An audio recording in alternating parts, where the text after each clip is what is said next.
안녕히 주무셨습니까? 7월 25일 화요일 새벽기도의 찬송가는 260장 우리를 죄에서 구하시려입니다. 함께 읽으실 말씀은 고린도후서 3장 6절에서 11절의 말씀입니다.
사도신경으로 신앙 고백하심으로 새벽기도회 시작하겠습니다.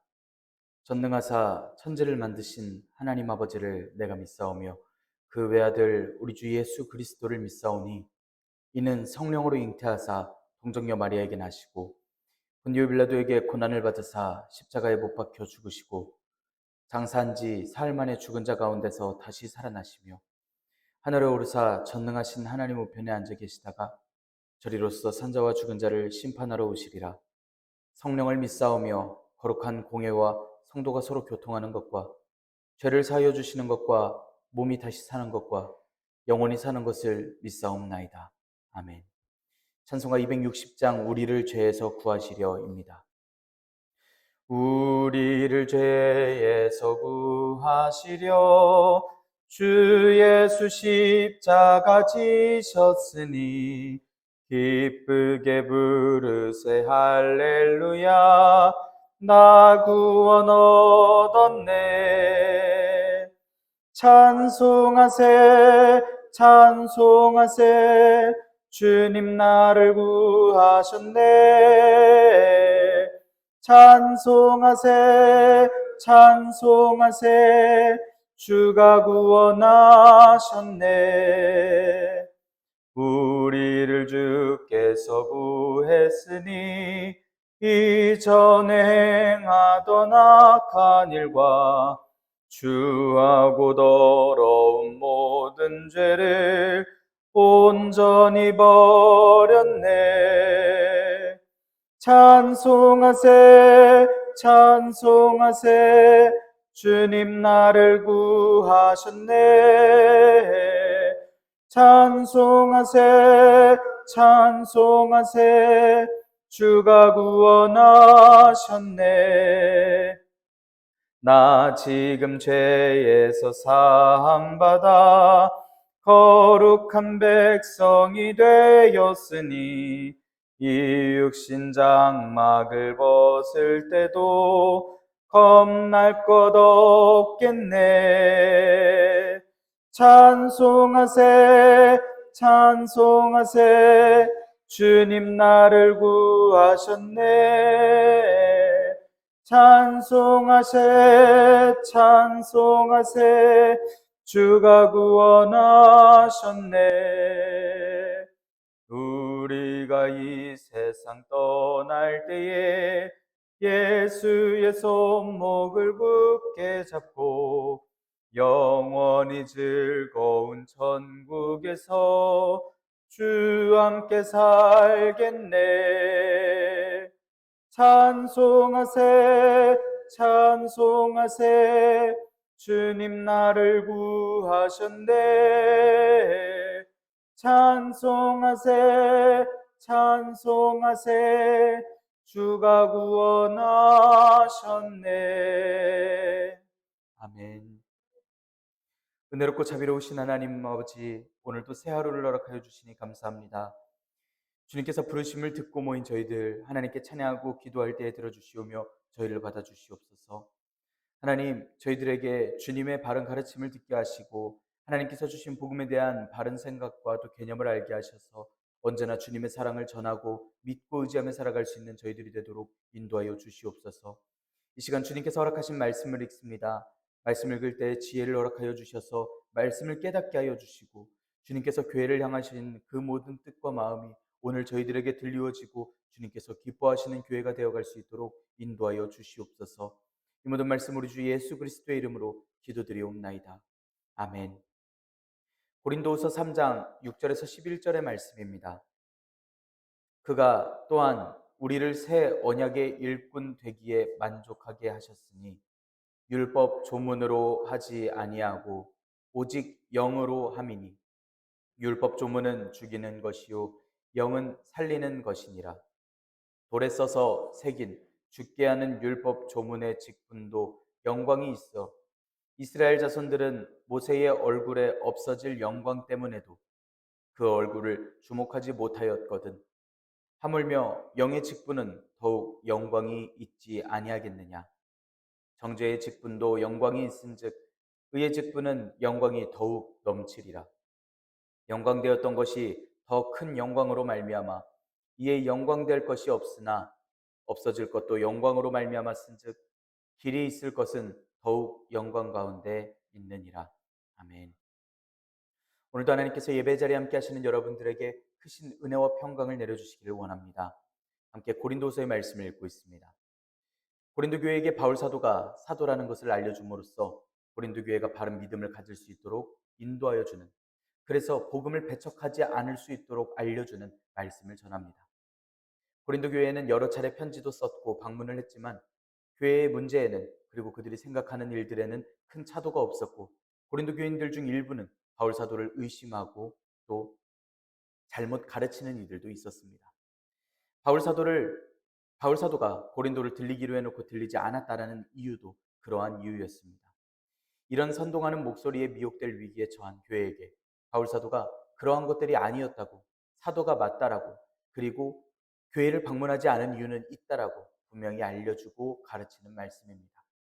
5절까지의 말씀에서는 바울 사도가 사도라는 것을 입증하는 이야기를 하였고, 추천서가 사람의 글로 쓰인 글보다 예수님께서 입증해 주시는, 그리고 교회가 그 입증 그 자체가 되어주는 그러한 이야기를 사도로서 전하였습니다.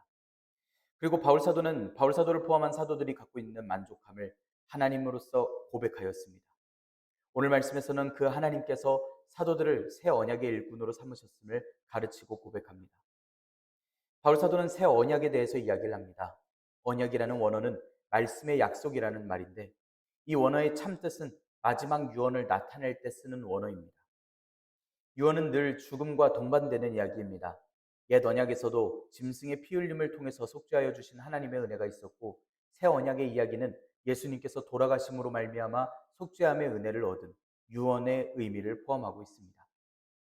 앞서 고린도전서 11장에서는 바울 사도가 성만찬에 대해서 설명을 할 때 이 잔은 예수님의 피로 세우는 새 언약이라고 설명을 하였고, 누가복음 22장에서도 동일한 말씀을 볼 수 있습니다. 예수님의 피가 새 언약이라는 점에서 새 언약이 예수님의 죽으심을 통한 속죄함의 은혜라고 이야기를 하는 것입니다. 또 이 언약이라고 하는 원어에는 가지고 있는 뜻이 협정이라는 뜻을 가지고 있습니다. 절대적인 권력을 가진 쪽에서 이루어주는 협정이다라는 뜻인데, 상대방이 받아들이고 거절할 수는 있지만 이것이 변하지 않고 영원한 것이다 라고 하는 뜻의 협정입니다. 하나님께서 사람에게 맺어주시는 언약, 약속, 협정이라는 것은 바로 이런 협정입니다. 그런 계약을 뜻하는 단어로서 언약이라는 원어를 쓰고 있습니다.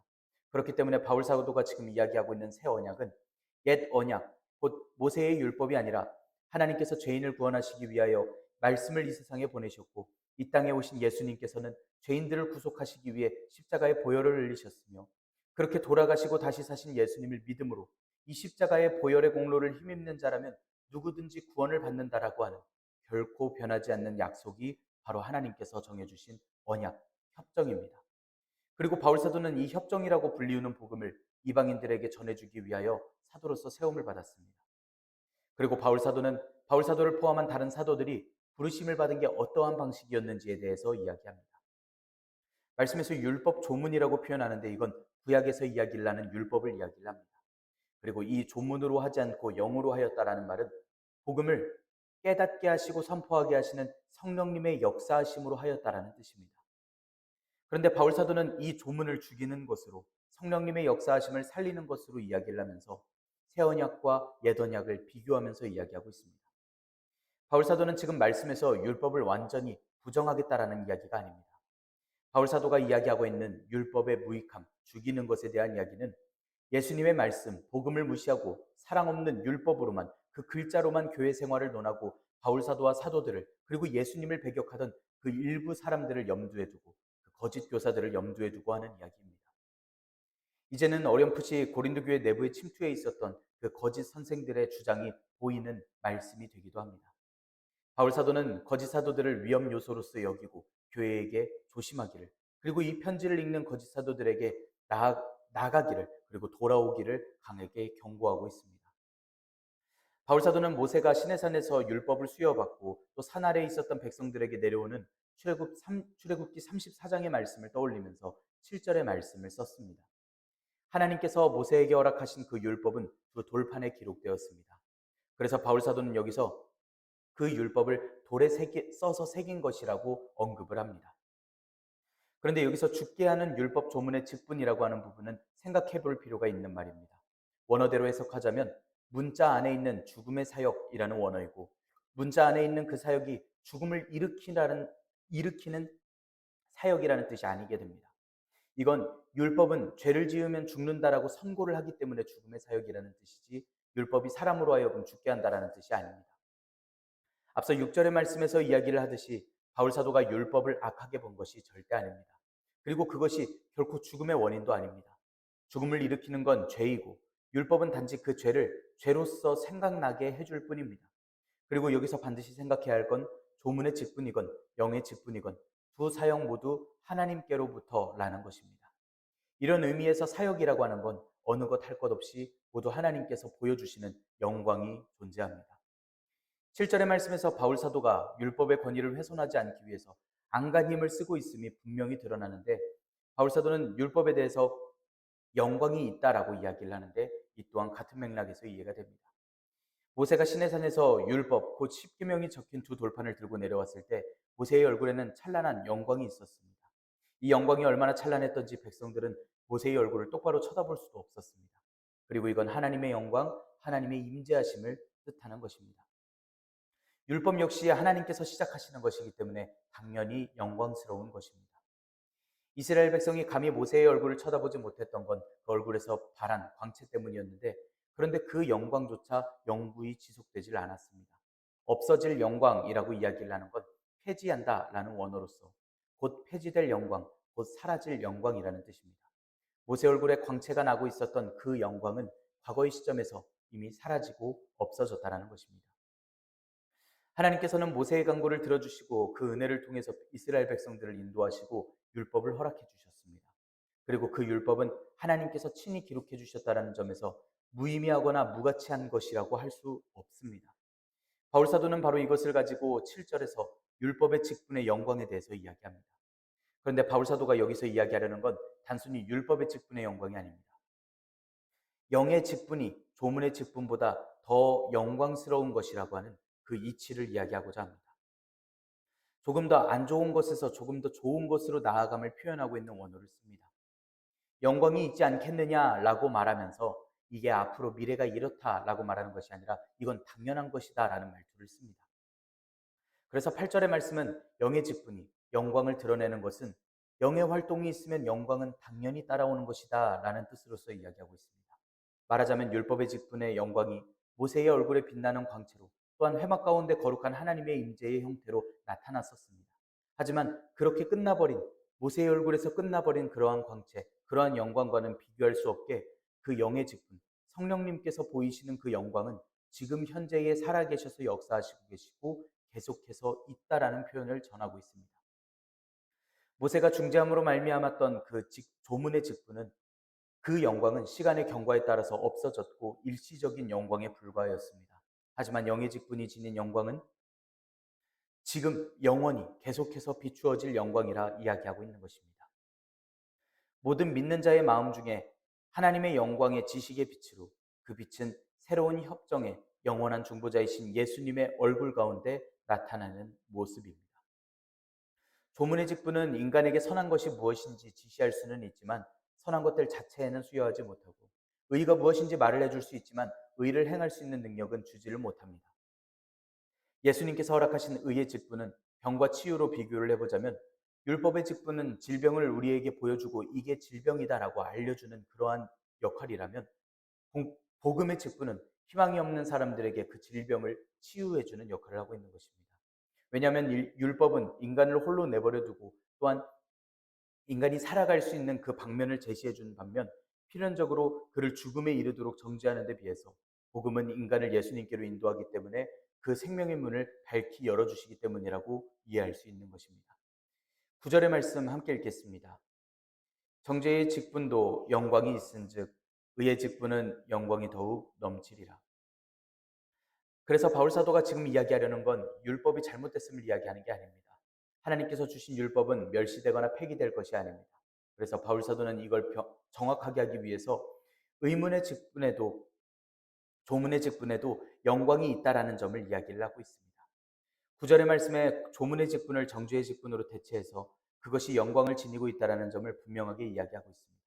그런데 문제는 정죄의 직분이 지닌 영광은 새 언약이 지닌 영광, 곧 의의 직분의 영광과는 비교되지 못한다라는 이야기입니다. 바울 사도의 이야기를 감안하자면 틀림없이 고린도 교회 내에는 바울 사도를 반박하던 복음을 반박하던 거짓 사도들이 바울 사도는 새 언약의 복음만을 주장하기 때문에 율법을 경멸하는 자다라고 표현했던 이야기들이 분명히 있었음을 알 수 있습니다. 그렇게 바울 사도와 고린도 교인들을 이간질했던 것입니다. 이걸 염두에 두고서 바울 사도는 율법에 대해서 이야기를 하고 있습니다. 그리고 복음이 잘못된 것이 아니라는 것을 또한 설명하고 있습니다. 조문의 직분의 경우 율법의 기능과 밀접한 관련을 지닙니다. 율법이 죄인에게 적용될 경우를 생각해 보자면 로마서 3장에서 바울 사도는 율법의 행위로 그의 앞에 의롭다 하심을 얻을 육체가 없나니 율법으로는 죄를 깨달음이니라 라고 말씀합니다. 그래서 그 정죄의 기능에 대해서 다시 한번 소개합니다. 반면 복음이 죄인에게 적용될 경우를 생각을 해보면 로마서 8장에서는 바울 사도가 그러므로 이제 그리스도 예수 안에 있는 자에게는 결코 정죄함이 없나니 이는 그리스도 예수 안에 있는 생명의 성령의 법이 죄와 사망의 법에서 너를 해방하였습니다 라고 표현을 합니다. 그렇기 때문에 영의 직분은 하나님께서 의롭게 칭해 주심을 분명히 보여주는 것임을 알려주고 있습니다. 10절 11절의 말씀 함께 읽겠습니다. 영광되었던 것이 더 큰 영광으로 말미암아 이에 영광될 것이 없으나 없어질 것도 영광으로 말미암았은즉 길이 있을 것은 더욱 영광 가운데 있느니라. 조문의 직분을 따르자면 모든 사람들은 정죄를 받을 수밖에 없고 그것을 통해서는 결코 죄와 죄책에서 벗어날 수 없다라는 것입니다. 죄에 오염된 모든 사람들은 율법 앞에서 자신이 죄인이라는 것을 깨닫고 능력이 없다라는 것을 깨닫고 결국 하나님의 심판의 대상이 될 것이라는 그 사실을 발견하는 데 그친다라는 것입니다. 하지만 영의 직분을 따를 때에 복음을 따를 때면 죄인들은 예수님의 대속하시는 그 은혜로 말미암아 의를 허락하여 주시는 그 은혜로 말미암아 의로운 존재가 될 것이라는 것입니다. 그때 죄인은 용서와 능력과 주님께서 허락하신 영생을 얻게 됩니다. 그래서 영의 직분, 의의 직분, 조문의 직분, 정죄의 직분을 이야기를 하는 것이 이렇게 구분이 됩니다.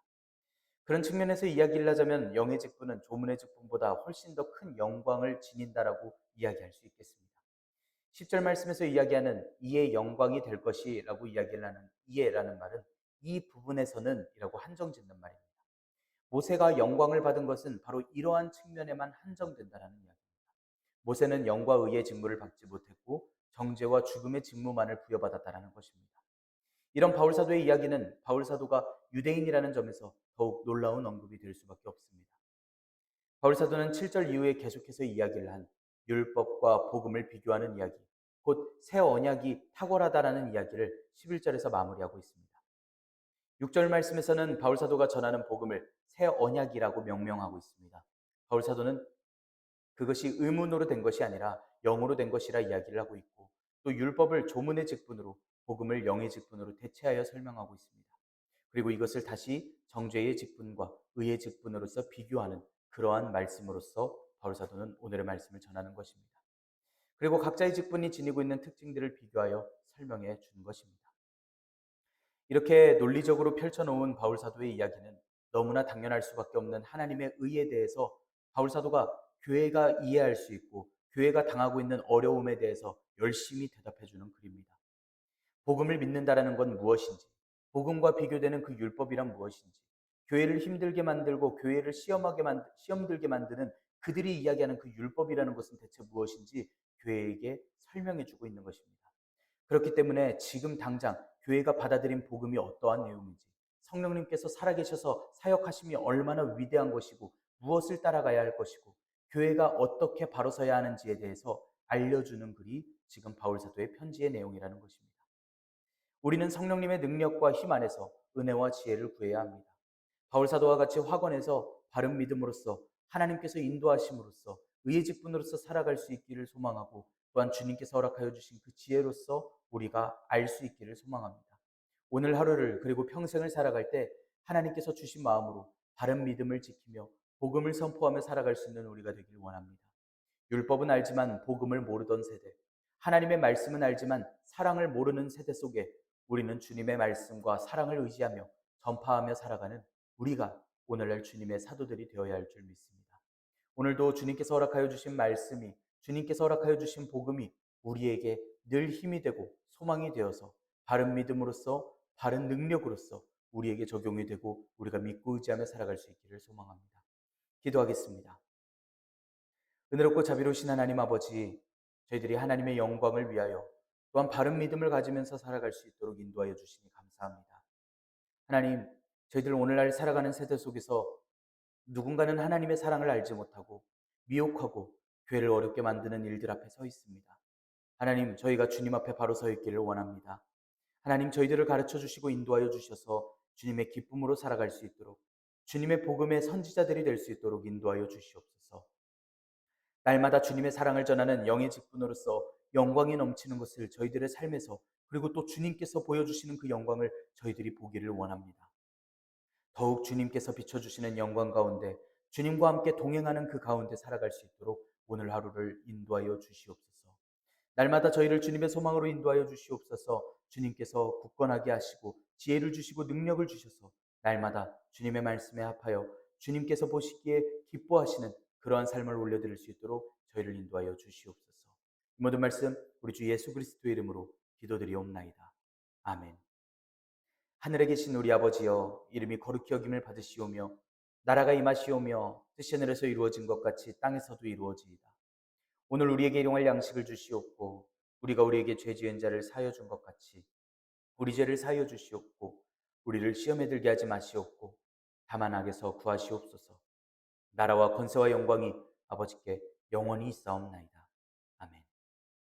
우리 시간 함께 기도하기를 원합니다. 우리 함께 기도할 때에 하나님께서 허락하여 주신 말씀이 우리에게 이해되어지고 주님께서 허락하여 주신 복음이 우리에게 소망이 되고 영원한 우리의 영광이 되어서 우리의 삶에서 또 주님께서 이루어 주시는 사역들 속에서 영광이 찬란하게 비춰지도록 인도하여 주시길 우리 함께 기도합시다. 우리 세계의 평화를 위해서 함께 기도합니다. 러시아와 우크라이나의 평화를 위하여서 전쟁에 동원된 젊은이들과 국민들을 위해서 함께 기도합시다. 이 땅의 평화를 위해서 함께 기도합니다. 또 이 땅에서 고난받는 이들을 기억하며 우리 시간 함께 기도할 수 있기를 원합니다. 우리 함께 기도드리겠습니다.